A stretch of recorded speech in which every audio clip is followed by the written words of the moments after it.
I'm Ryan Davis. And I'm Kieran Schmidt. And this is Out of Office, a travel podcast. This seat taken. Hey, Kieran. Ryan, an AM recording session. That's rare. I think we record at 4 a.m. every Tuesday to release at 6 a.m. That's how we do it. Well, folks don't really know when we record the podcast. Mm-hmm. I know usually we like to pretend this is a live recording. Live, yeah. Right when you plug in and download, we are sitting in the booth. We get a light goes off, and we go, "Oh, we got a listener. Let's start in." So everybody gets their own tailored experience. We are bringing that sort of one-on-one interaction to podcasting. But today we are tackling an important issue. So I'm glad that we're going to both be fresh, bright, well rested. We are talking about what it's like to drive overseas. You got to rent the car. You got to learn the rules of the road. Driving overseas is today's topic. And do we mean drive like when I get into an Uber in a foreign country? And we're referring to you're behind the wheel, the steering wheel. Well, someone is you're driving. In control. Yeah. No, we'll cover Uber and rental cars in a future pod, perhaps. But that'll be thrilling. Tune in, folks. But we actually have a ton to get to up front, so we got to head straight in to recalculating. Recalculating. Now, Ryan, you know what recalculating is. Yeah, it's where you've made a mistake and we come on to correct it for our listeners. This is a regular segment where either you or I have made a mistake. We need to fix something, or more importantly, and today they more fall in this category. People have written in with follow-ups to stories that we've been covering and discussing.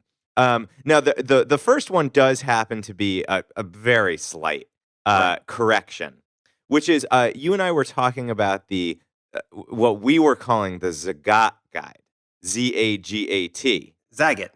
So right, it's Zagat. Yeah. We weren't saying Zagat. Who said Zagat? I don't know if I did. I didn't listen back, but I was told that we were mispronouncing it. Right. We had an email sent in, and it said it rhymes with cat. Zagat. Yeah, Zagat. Do you say it that way?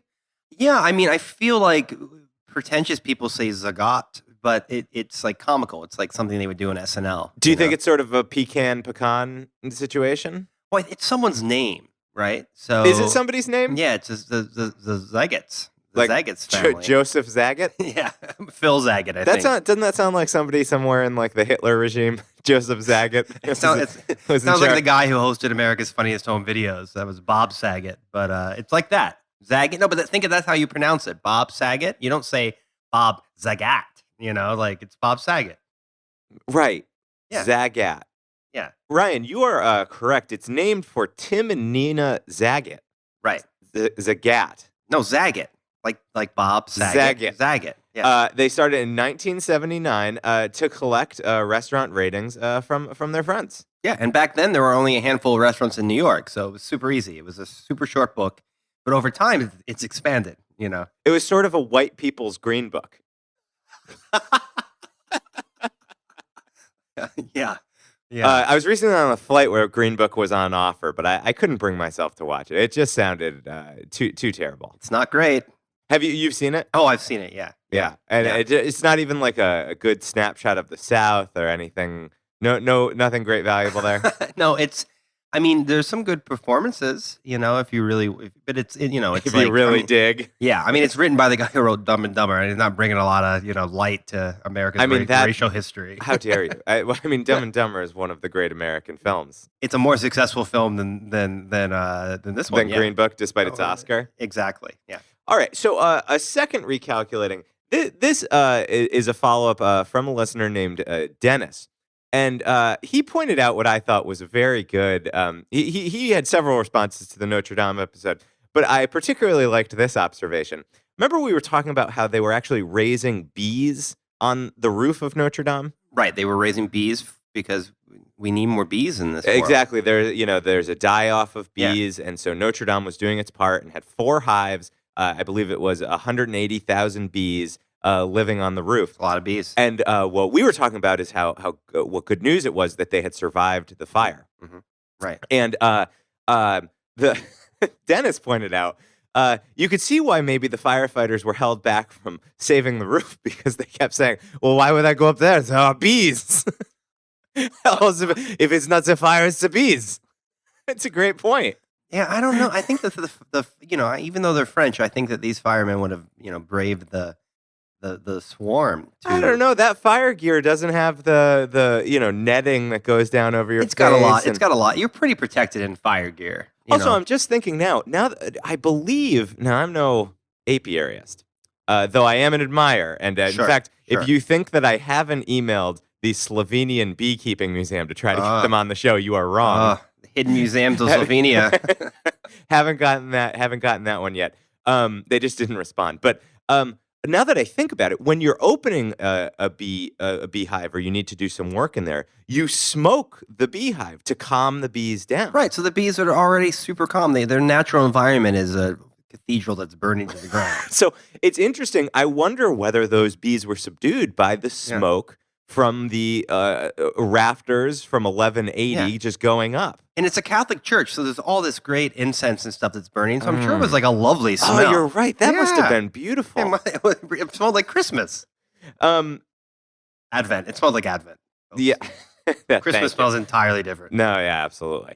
And so Dennis, not only writing in about the bees of Notre Dame, also wrote in to point out that the New York Times has a quite specific spelling of the way that they talk about Notre Dame. So I feel like where most people write it, just like the college Notre Dame, right? The Times actually writes it Notre hyphen Dame, Notre hyphen Dame. And there was some debate as to whether we in our episode title should have taken the Times spelling over sort of the standard English vernacular spelling. I usually go with the New York Times. Yeah. This one seems a bit fussy, though. It doesn't look as good, and but looking at it in on Wikipedia, which by the way lists the Cathedral of Notre Dame as temporarily closed. Temporarily, yeah. They have the hyphen on the Wikipedia, but I don't know. Well, Ryan, I do think it's standard in French to put a hyphen between the names of saints. So, for example, Saint Denis, which looks like Dennis, which I'm referencing that saint in honor of the Dennis who wrote in. Sure. It is Saint hyphen Denis. So I think it is possible. In fact, I think we should come to a decision today. But then wouldn't you put before the title of everyone, you'd have to put a hyphen, so it'd be like President hyphen Trump, like if it's... I mean, I just try to avoid referencing that at any means. Francois Hollande, whoever it is. Well, I mean, why are we going back French presidents? You're not going to talk about Macron? Like, I could talk about Macron all day. I'm just trying to stay focused here. So I think we need to make a decision today. I would say that when we are referring to French saints and churches, moving forward, we should actually include the hyphen, emulate the New York Times, and we apologize for that error. Unfortunately, we can't go back and fix the title, so we'll have to ask those who go back and download what was quite a popular episode, one of our most popular episodes, Notre Dame. People really responded to it. People love Notre Dame, and the Instagram had just fantastic pictures of all the potential plans to fix Notre Dame. So if you haven't subscribed to that, you should go back in. What is it again? Podcast. Podcast. Ooh, exactly. Podcast. Right. Just a long, satisfying ooh followed by podcast. Is ooh I mean, that's when I coo. Then yes, is ooh. Yeah. What does the Times do when people ooh? It's probably hyphen O, but that's not what it is on the podcast. Yeah. So that kind of closes off the Notre Dame letter that we received from Dennis. Thank you for that. Thank you, Saint Dennis. Now, Saint hyphen Dennis. The hyphen was silent, but yeah. And they don't pronounce it in French. No, I never took French, so I actually don't know the rules. I know about as much French as I know Spanish. So, yeah, right. I think you might know a little bit more French than you know Spanish. Oui. Now, Ryan, picking up on this, I actually just got back from Paris, flew back just last night. And so I was able to see Notre Dame for the first time. I thought that you might be interested in hearing how it looks. Yeah. How she looks. How does she look? So I had heard that they are planning on building like a full basic enclosure around the full church. It's nowhere near at that level yet. No. So if you know where the spiral and central wooden roof were, that now is quite high up scaffolding. They've got scaffolding. Just So on, it looks like New York, essentially. Just a bunch of scaffolding. Yeah. So it's got high up scaffolding. But what is very striking, I think we did concentrate on how much was saved, right? Many of the historical treasures were saved. The rose windows that were most treasured were saved. Yeah. But there are now a bunch of open windows that I think they must have been removed at this point. They have to probably be cleaned, seriously and cleaned so and restored. the thing that you can see from ground level looking up, if you're at the back of the church, that is a little freaky and surprising, is that you can actually look through those windows that have been removed and see open sky through them. So it looks eerily like a ruin if you are looking at it from that angle. Yeah. But if you're approaching it head on with the two towers, it actually looks great. Like if you didn't know to look for that spire, you could very easily approach it and think you could still go in. Except the reason you can't do that is because there are police barricades set up all around the perimeter of it. You can't go anywhere close to it right now. That probably makes sense. We had talked about all the things that people could put on the roof. Yes. And an architectural firm last week submitted an idea of having us turning the cathedral roof into a swimming pool, just an entire swimming pool. Great photos. I feel like that is people are really pushing this a little far. No, I feel like you could go to the church, you get a little exercise in. It seems like a win-win to me. It would probably be mind and body and soul. Also, full immersion baptisms. Well, yeah. Does the Catholic Church do that? I know. I'm sure there are sects of the Catholic Church that do that, but Mel Gibson does it. I'm a traditionalist. I like just a tiny little drop that makes a baby howl, and then a little hot oil. Pour finish it off. It's not actually hot. And no, I don't like the swimming pool idea. I feel like people have gotten a little too nutty with these like modern ideas to put on. The one that I still am most in favor of, and this is a modern idea, but I actually think it's a good take on the modern, is creating a garden, like a greenhouse on the top. Sure, I think that's really neat. I think it takes advantage of the amount of space and where it is in Paris and would give really cool views out. When we were posting, and these are all on the Instagram, the ones that it's all like light panels, and they could change all the fluorescent lights and make all different sorts of art. And to me, it did look out of keeping with the historic medieval stone below it. I thought it looked a little too Disney World. I submitted an idea to turn it into a group of condos. And you could do condos, and then on top you could do like a nice natural wine bar. And I just think it's such prestigious. Can you imagine like the Trump Notre Dame or something? So that I think actually I had heard about that your ideas for making a co-op up there. Yeah, not a co-op. No, fancy apartment. A co-op. Sorry, a condo. But that actually goes against the idea that I submitted, which is a WeWork. Oh, WeWork. I think this would be a great. Imagine, there's nothing more disrespectful than a WeWork. Let me tell you. But of course, given that it's in Paris, it would be a WeWork. Yes, WeWork. WeWork. Yeah. Given that it's in Paris, it'd be empty because not a lot of work going on there. Yeah, so I'm still leaning for the indoor garden. Make it a tourist attraction, but make it a place that could still be contemplative. I think there's a rich Catholic history of having sort of gardens and cloisters where you can go and prayerfully walk and take in the world. And I think that's the most promising to me. So if anybody's listening, that is the official advocacy of Out of Office going for the indoor greenhouse. We will take that architecture contract. Just send it our way. Actually, a podcast studio is not a bad idea either. I mean, we really are trying to ruin this place. All right, Ryan. Well, I think it's probably time to take off. All right, let's take off. Tell the cabin crew. Cabin crew, prepare for takeoff. Flight attendants, prepare for takeoff, please. Now, we just took off to land and immediately start driving. That is not planned. I actually like to take planes where I can get in my car in the hangar, and then right when it hits the runway, they drop the back, and boom, out I go. I think that visual actually captures exactly what I like about renting a car in a foreign country, which is it does give you utter freedom. Yeah, I mean, we're going to disagree a lot in this episode, I think. What? So are you, have you driven in any foreign country? I have been with friends who have rented cars, and I've been beside them as we drove. But Okay. I have not driven. So you've been in the co-pilot seat. I have co-piloted, exactly. Listen, that's great. I think one of my major points for today is about the co-pilot position, which I think is a very important position when driving in unfamiliar territory. Yeah, but none of this says freedom to me. But yeah, we can unpack. All right, let's talk about why I think renting a car means freedom.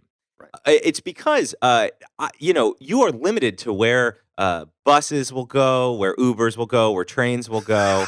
What?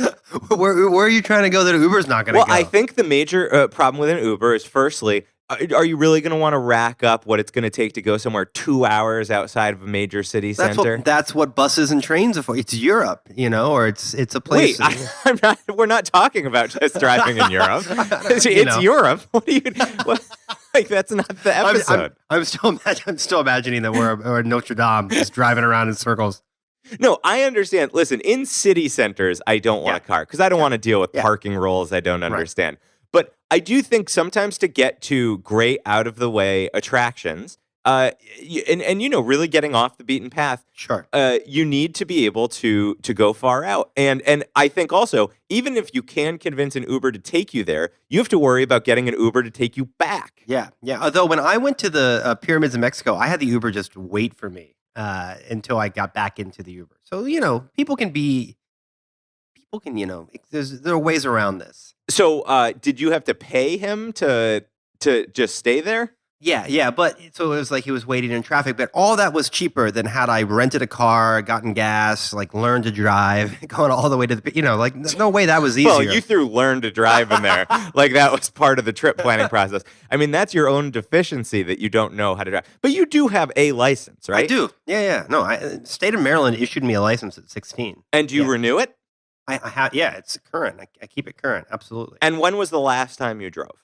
I attempted to drive home for Christmas, and I got out of the city and New York City, where I live, and immediately I was like, "There's no way I'm driving 4 hours." And I turned around and I returned the car.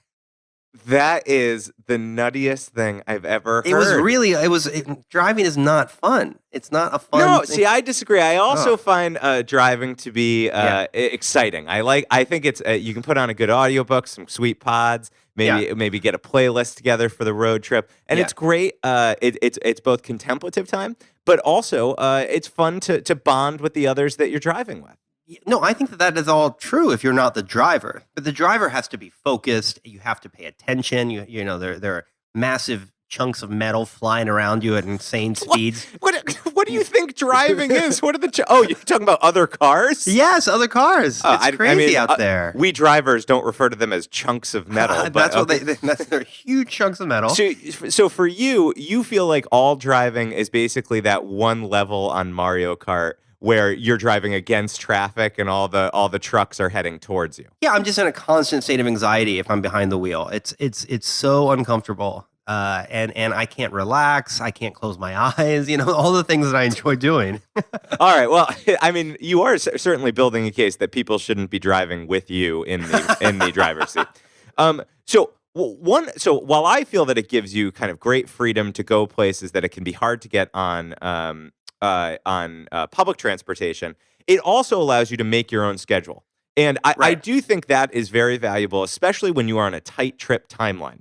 Because if you're trying to maximize seeing every site, you want to be able to take the tours as you want and then not have to wait an hour for the bus or train to the next place. Right. That's valuable time that you save by just being able to go right to the car. That's my car, unlock the car noise. Yeah. You actually pay for the electric locks? I mean, are you, because you're suggesting that I go for like the cheapest I would say that bucket of bolts that you could possibly get. Give me the one that, manual, no AC, they're like, oh, do you need a radio? No, I'm good. Thank you. No, I can sing. Thank you very much.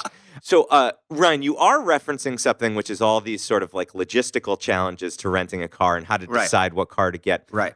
One major one that I want to highlight that I have some good tips on is figuring out whether you need an insurance policy when you rent a car in a foreign country. And I encountered this in a big way because Catherine and I rented when we went to Iceland this year. And Iceland's a great place to have your own car because you kind of do the ring around Iceland. Sure. And you can hit all the attractions. Great episode on Iceland. Folks should go check out. Iceland is in Iceland, a top performer, another top performer. Not like our Broadway episode. The worst. Yeah, you've noticed, folks, we haven't been singing on the episodes as much as we used to, and there's a reason for that. But you know what? I feel like it's going to do better tomorrow. I'll love you tomorrow. They'll download it tomorrow. That is actually our worst performing episode, believe it or not. Far and away. I mean, it's horrible. Folks, Anyway, if you want to know how to get good tickets, check out Scoring Broadway Tickets, hot episode, available to download. So in Iceland, they have a very weird policy. And again, this goes to the value of researching before you get to a place, which is you need a special type of insurance when you rent a car there. Car insurance? Yeah, car insurance. Yeah. Because the weather is so horrific and the winds whipping off the ocean can be so severe that they require that you have sand and ash insurance. Oh, of course. So that if it's blowing up from the beaches, it basically tears off the exterior sheen of the car. And without that insurance, you'll have to pay to have it repaired and repainted. Doesn't it just seem like they know they're in Iceland? They should do a better sheen. They should get some kind of more of a hard, or just get like shitty cars that you don't care about how they look. Yeah, well, there are a lot of cars like that around Iceland. I can imagine. But what I always think is you have to do your research on what insurance is covered, especially by what credit card you use for it. So I feel like in the United States when I rent a car, which again very rarely, my Amex covers everything. Is that not true? Amex is quite good with their car insurance. What I have found the best is the Chase credit cards. Right. And but I still when I'm going to someplace like Iceland or someplace where the road conditions are a little more dangerous, I call before I go and say, listen, I just want to make sure that you actually cover everything you say you cover in this country, because that can vary. Who are you calling? American Express in this case? No, I call the Chase Reserve people. Okay, so you're calling the credit card to check to see. I call the credit card. If I rent a car in Iceland, am I covered? Exactly. And even having done that research, when I arrived in Iceland, and it was about 2 a.m. The woman at the rental car place was insisting that I get the sand and ash insurance, and I said I called my credit card. I know it's covered, and she looked at me in the most dismissive way. You stupid American! No credit card covers this. But Chase does cover it. I had called. I saw it online, fully covered. But all of that is to say, one way to dial down the types of anxieties that you feel about driving in a country so that you can have the freedom that I admire is to make sure the insurance policy, get a good credit card with good insurance policies, and then check back to be sure that they have your back. Gotcha. That's good advice, Kieran. Thanks. But it sounded like you also have a lot of concerns about the actual physical driving when in that country.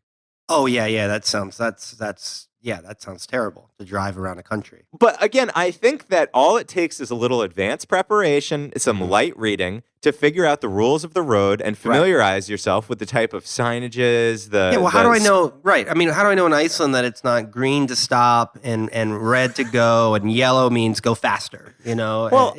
Because, it's not like every country is upside down world. Like most of the basic rules will be the same. Though I've seen cars on multiple sides of the road in the UK. So explain that to me. So you do get multiple sides of the road. Also, sometimes you get traffic lights that blink in the different colors. It's always unclear to me what that means. Yeah, what does that mean? Well, I think blinking red means stop, but then you're allowed to go like a stop sign. And then usually a blinking yellow indicates, okay, we're about to turn green. So get ready. And then it goes red, blinking yellow, green, yellow, red. See, in the U.S., we don't have that blinking yellow to let people know it's almost green. No, I know. It's like a rev up sort of situation. Yeah, we don't need that. We're revving the entire red light here in the U.S. We're just, it's all like drag racing. I mean, for me, I think that it's really important to, if you plan on doing any drinking, then you got to learn what the blood alcohol level concerns are. Well, I mean, if you're doing drinking, you shouldn't be driving. You shouldn't be like playing the law here. Well, Doing the math, I know that I've had 4 Icelandic lagers. I agree with that, but What's that in metric system? There are some countries that have, very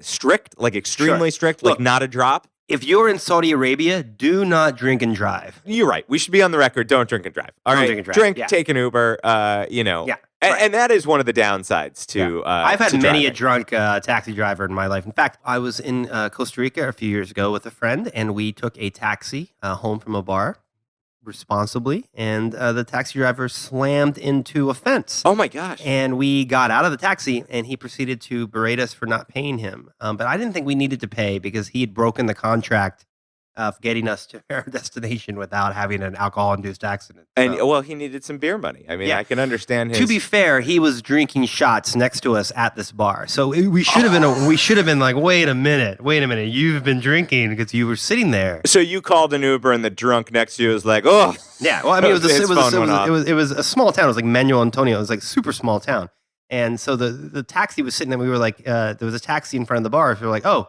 whose taxi is this? We asked the many folks who were drinking, and this man who seemed to be not overly inebriated. Another concern, besides you should know the blood alcohol level rules, you also need to just learn the basic traffic and parking rules. And again, I understand for those who like to kind of just jump on a plane and go, this amount of preparation can turn driving in a foreign country into too much of a chore. But personally, I always find it interesting to learn what the different regulations and laws are and how they differ from those in the United States. And what do you have an example of like something that surprised you that was either legal or illegal that you've driven or no? That's a fair question. It's like it's illegal to drive with a chicken on your lap in Czechoslovakia. Like that would make sense because that seems like something that would happen there. Or like if you're in Budapest, no feral dogs are allowed to. Okay, all right.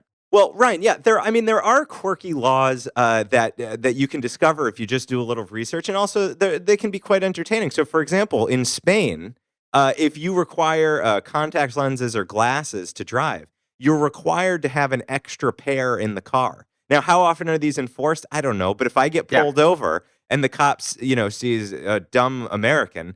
Yeah. I'll probably just preemptively hold up my extra pair of glasses. Sure. I mean, you look like a guy who wears glasses. So. I am a guy who wears glasses. Yeah. And I feel like it shows some cultural respect. If he came over to the window, I'm just immediately going to have my head bowed, sort of holding up the glasses almost as a peace offering to say, Senor Officer, I see you. I see you. The other ones that I think it's good, just the quick laws that I encourage you to dig into. Not only the basic rules of the road and traffic, parking tickets, because you're gonna have to end up parking it sometimes. But you don't have to pay parking tickets if you have a rental car, right? I mean, the most important thing that I would underline to people, and I have made this mistake before, by the way, is if you had any charge possible while you were driving. So this is traffic tickets, this is parking tickets, which obviously you need to pay yourself, or they get passed on to the rental car company, and every rental car company has very heavy additional fines on top of that. But I'll tell you what's becoming increasingly a problem is toll roads, because many countries are starting to use the Easy Pass technology so that there are no more toll booths or places that you can actively pay. They just take out of your bank account. And the rule usually is there will be a sign posted that says, if you pass here, go to this website or send money to this address by this date to cover your own toll. And what they do is they take a picture of the license plate, and that ticket's not going to come to, or that charge isn't going to come to you. It's going to go to your rental place, and your rental place is probably going to charge you $50 on top of it for the convenience fee of having paid that toll road. So that's a nightmare. So how can you get out of that? You have to proactively go pay it? Yeah, I mean, this is where we benefit from being in the internet age. I mean, you can use Google Maps, and Google Maps will tell you if you're about to take a toll road. And the best thing to do is know your route before you go and get the car, and ask them, do I need to get an Easy Pass through your rental car company, or is there a way for me to pay? I feel like that's one of the huge benefits of getting a rental car is that you can just get that Easy Pass so you can just have that, build You right can, to but your car. often you have to ask for it. That's like an extra that you so pay ask for. for it. Yeah, exactly. So that's what you're telling people. Ask for the Easy Pass or the local equivalent. Well, sure, but also if you're trying to save $10 and the Easy Pass costs $20 and the toll only costs 10, then just figure out if there's another way to pass it. But you're paying for the convenience. This is so much math you have to do, folks, when you could have just taken an Uber to begin with, Well, I'm an MBA, so saving that $10 goes right to the student loans. I would say this, by the way, this rule does not just apply to driving overseas. I've had these tolls exacted in San Francisco, and I had to go to a website to pay. And also, there was an unmarked toll road in New York State where I actually did get dinged by the rental car company. And there is no way to fight that, which is a real nightmare.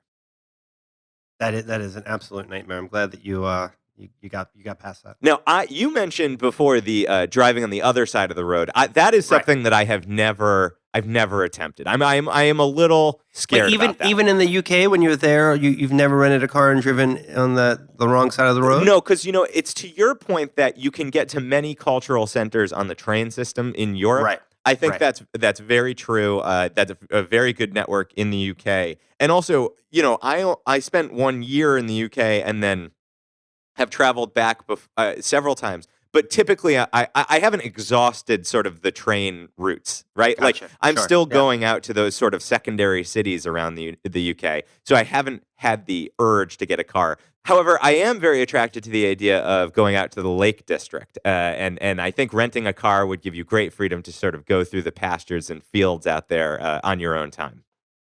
I think it sort of brings us back to this idea of like the American heyday when people used to spend their Sunday afternoons just taking a drive. See, you're not experiencing that. No, I haven't experienced that in a long time. But that's sort of why I moved to New York, to give up driving. So, in the same way that the U.S. had this explosion of individual car ownership, happened in Europe too. The reason why the Michelin Guide exists is because this tire company was like, well, how can we get people to wear their tires faster? Here's some places restaurants to drive to. Yeah, exactly right. And a couple other things to consider when you're deciding what car to get. Overseas, automatic transmissions are a lot less common than they are in the United States. Do you drive a stick? I don't drive a stick. I'm ashamed to say. Yeah. Because I really love driving, and also manual cars are a lot cheaper to rent. Oh, I bet. Yeah. But they are also like I've driven through like the Alps in Slovenia. And doing that on a manual would be very, very tough because when you're dealing with steep slopes and switchbacks on a mountain, that is tough. But it was a wonderful way to experience and see the country. But I did make sure that we had an automatic. Yeah, I don't like heights, so I don't know that I would be the best to drive around a mountain. Like, I don't even like driving on a bridge. You're making it more and more shocking that you've ever traveled anywhere. Right? You don't drive. You don't like heights. Are you are you actually qualified to be co-hosting this? I don't mind heights if I'm not in control of the vehicle driving the heights. See, that is totally the antithesis of my take, which is I like to know the one that I'm in control. Like you're getting in cars with drunken Uber drivers. Sure. I want to know that I'm behind the wheel because I trust myself more than others.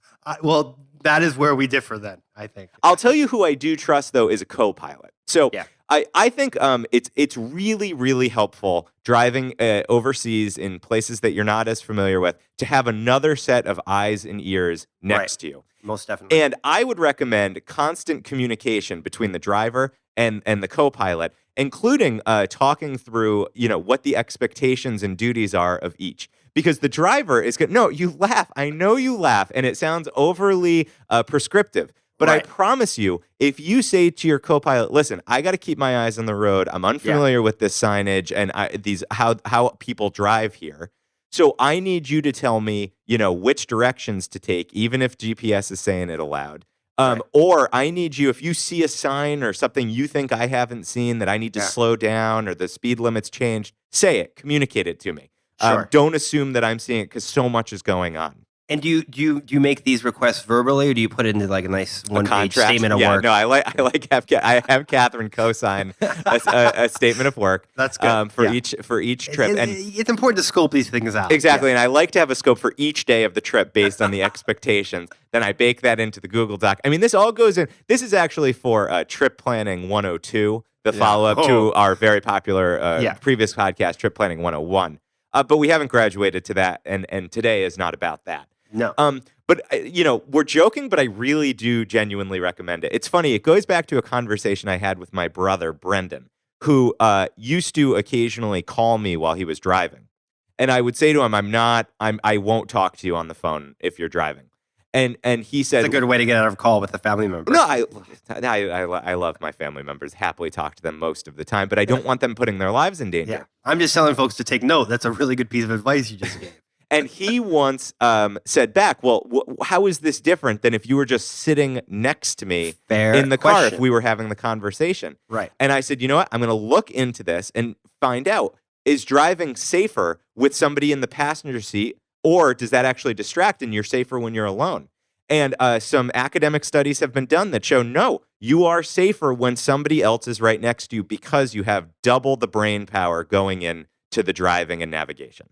Right. And I guess someone who is on the phone with you is not adding at all to your help driving and navigating. No, they're purely drawing your attention away to the discussion that you're having.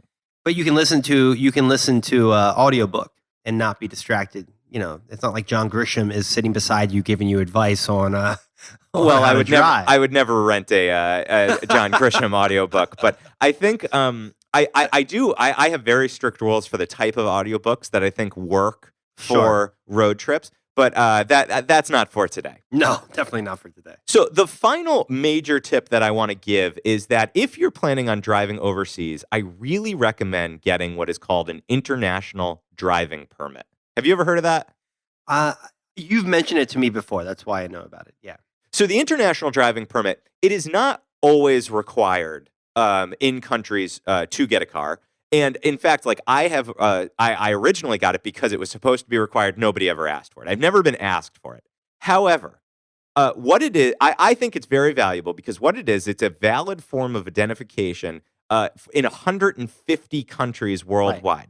And what it basically has is your name, your photo, your driver information. Who issues this? So it's best to get it from AAA. And you don't have to be a AAA member to go get the international driving permit.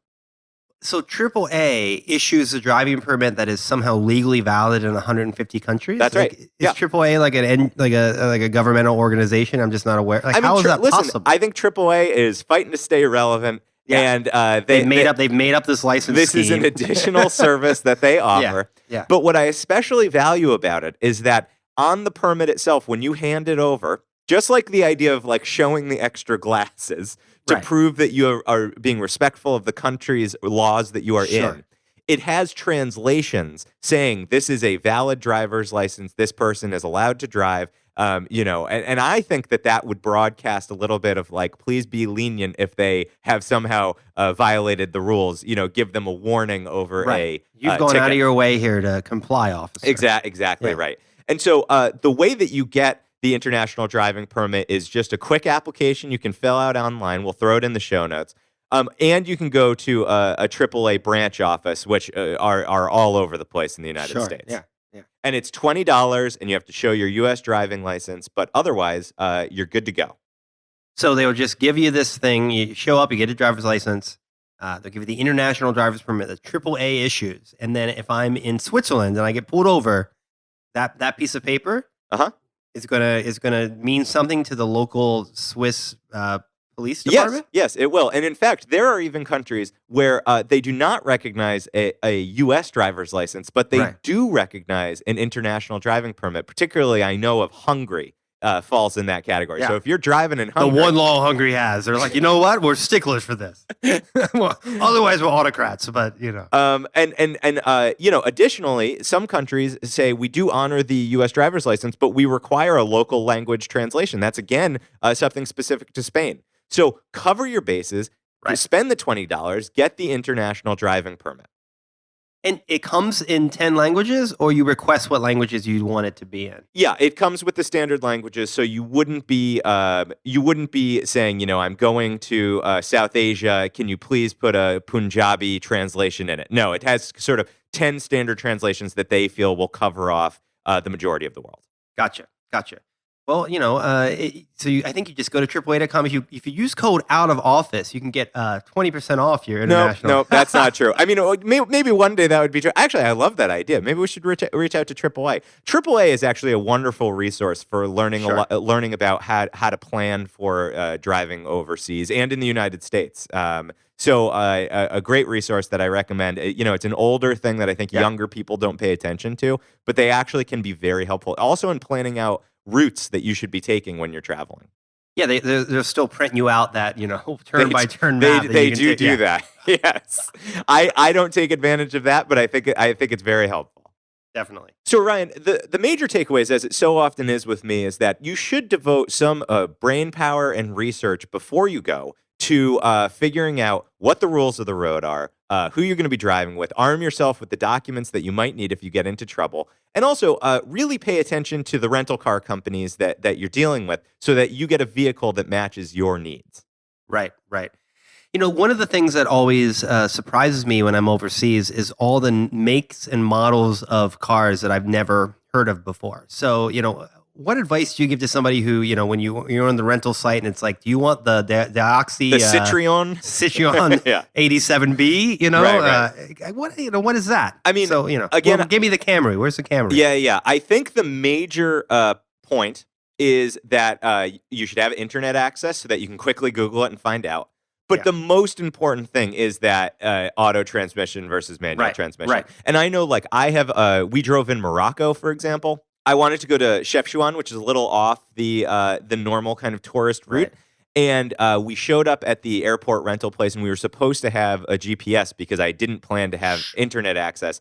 Right. And despite the fact that I had reserved a GPS, they didn't have one at the lot. Oh, my gosh. I went to all the other rental car companies. Nobody had a GPS. And so we had to literally just get a map. A map? Yeah. See, this is where the AAA would have come in. They would have given you that turn by turn. They would have printed out every single turn. Well, what you can actually do is you can download to your phone a Google map to be permanent data for 30 days. So you can search driving directions without having internet access. That is something that I learned too late. And so we ended up, how, like, if you don't have internet, if you haven't bought a data package, you can actually open Google Maps and it'll still show you the blue dot of where you are.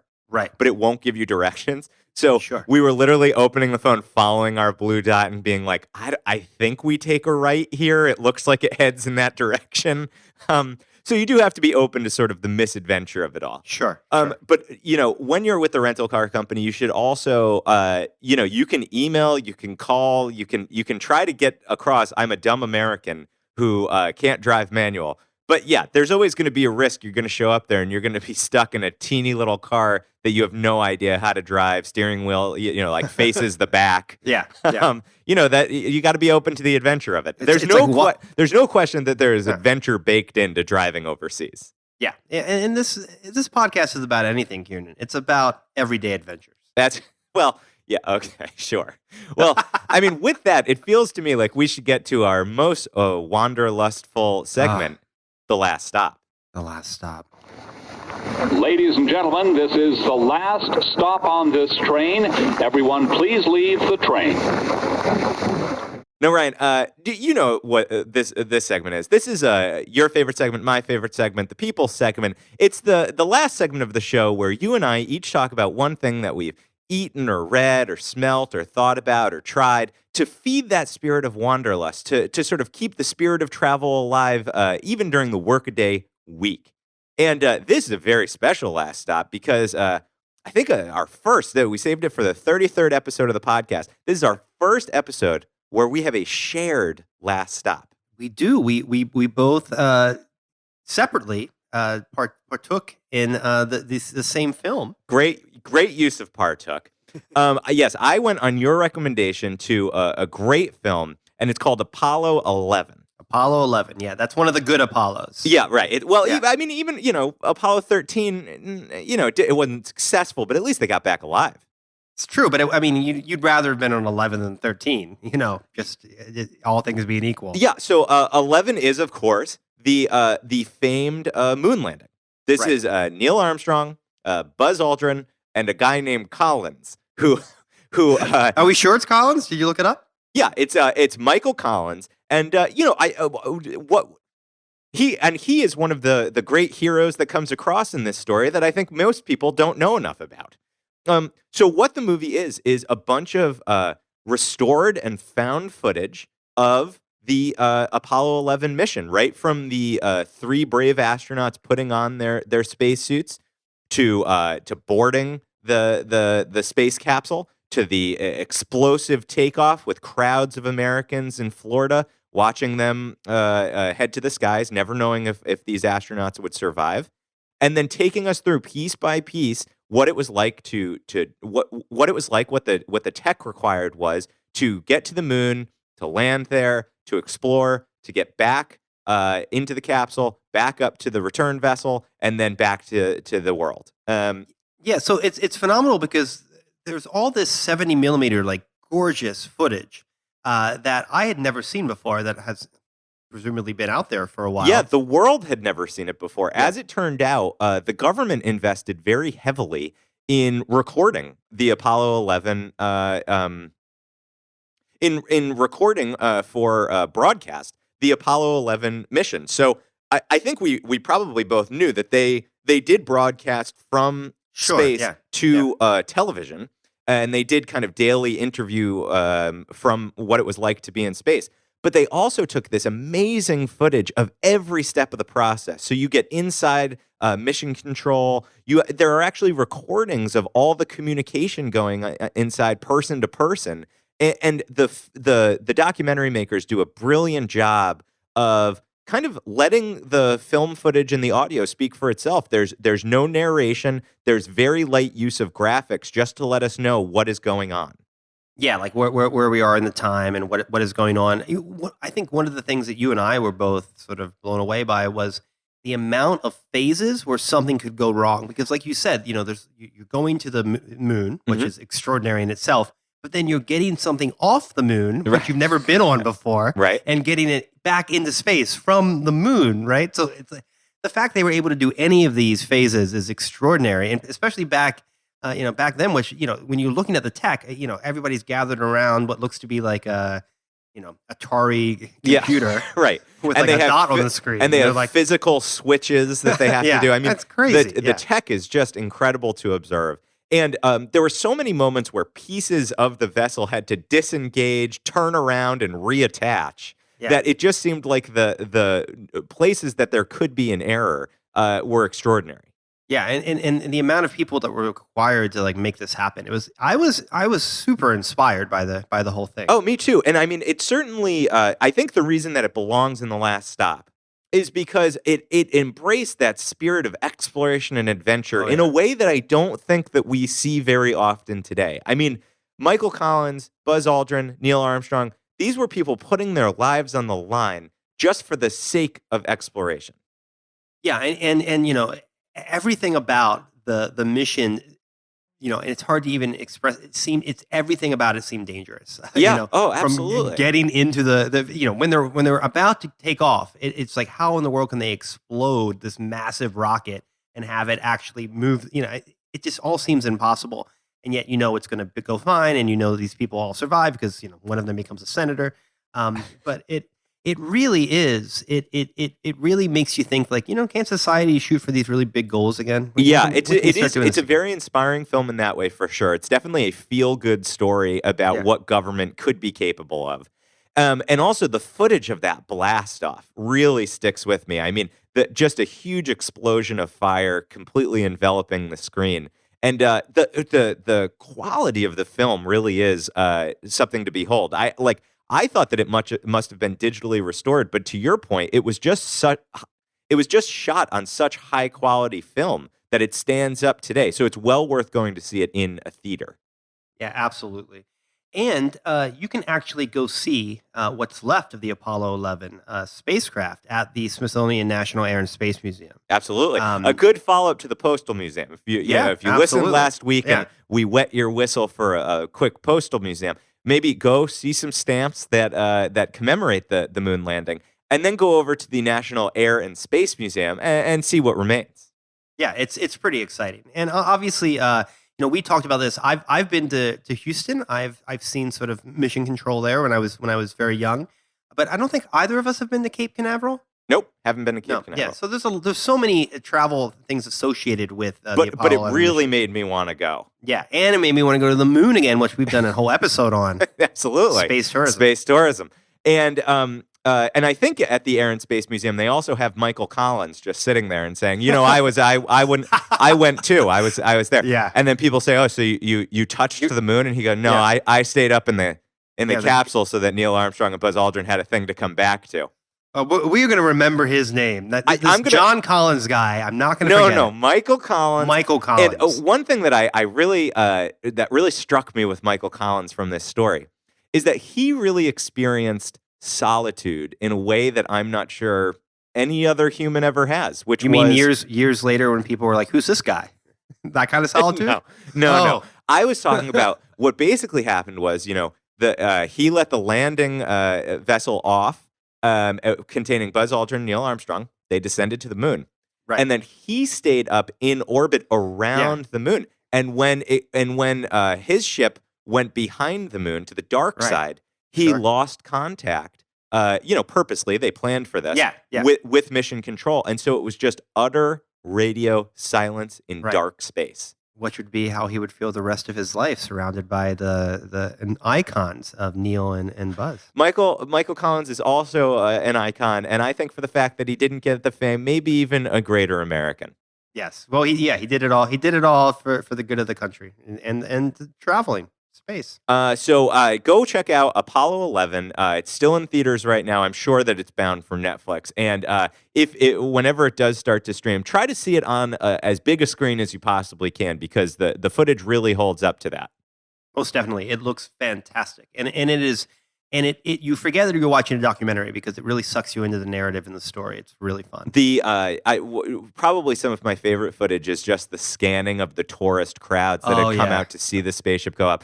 I mean, it's such a snapshot of a time that it's very evocative, and just the clothing, and you have children who aren't even paying attention, and dads with binoculars, and it's just it's very wholesome looking. It is. Everybody's having a great time, about to watch history. That's right, and you just wonder when we'll get back to that sort of mission that can bring the country together. I'd like to see it, Kieran. Well, Ryan, what are we talking about next week? Well, Kieran, next week we're going to talk about Gaudi's Barcelona. One of these fantastic architect has several really fantastic sites that tourists can go see in Barcelona, and you and I have been, and we were blown away. And we're gonna tell folks what to see and what to expect and why they're so important. Absolutely. And in case we decide to drive to Barcelona, I'm just going to get my extra pair of glasses ready. Well, until next week when we explore Barcelona, I'm Ryan David, and I'm Kieran Schmidt, and this is Out of Office, a travel podcast. This seat taken.